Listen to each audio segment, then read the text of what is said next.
All right, so what is good, people?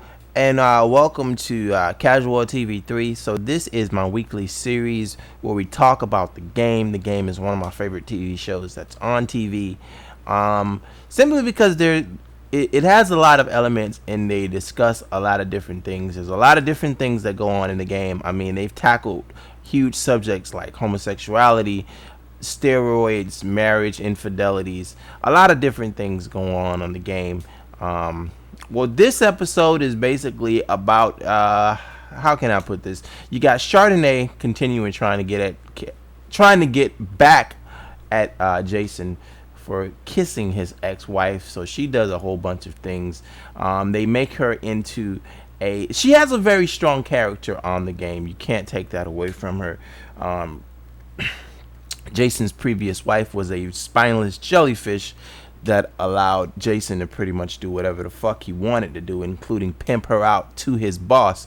And they made Chardonnay into a strong woman, but in this episode, she very, very well takes it too far and starts to spend all types of money of Jason's now going on. There's a whole bunch of other storylines that work within that storyline. The worst being Kiara and Blue, which they're not too much focused on this episode. They start the episode off with them, but then they pretty much go away, which is the best thing that they could possibly do with Kiara and Blue. Of course, you have Tasha, who is, I guess she's taking some type of baby class, and Kelly's helping her. And then they develop the storyline between Kelly and her daughter, which she left with Jason, and there's some mother-daughter separation there, and you see the daughter expressing her disgust with her mother for not being there when she wants her to be. And then when she does show up, she just hands the girl a credit card and tells her, yo, go about your business. And the daughter has more issues, and that's a developing storyline. And then we have the Malik and his trainer storyline, which, if you've been watching this show, you've seen that shit coming from 1,000 miles away. Malik ends up sleeping with his trainer, but we knew that was going to happen.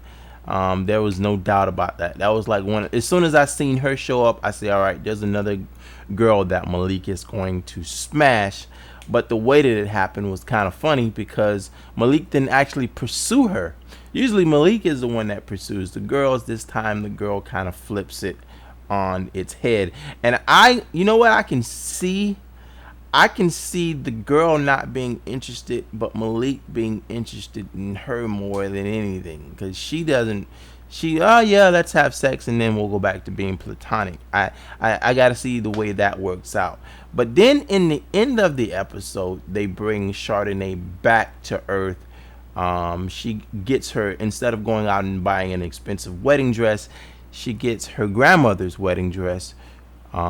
Jason is sitting in a dark house doing what Jason does, because Jason is very how can I put this? Cheap. Okay, yeah, you can say cheap. He's cheap to a fault.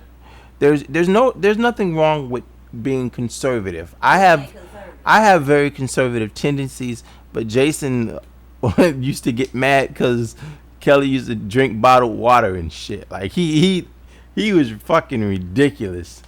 They brought, because I throughout the episode I was very disappointed in Chardonnay's character, but in the end of the show they brought her character back. She's not gonna have the expensive singer at the wedding, and they're just gonna have a old-fashioned wedding, which makes sense. So a decent episode, not an excellent episode, but it was decent.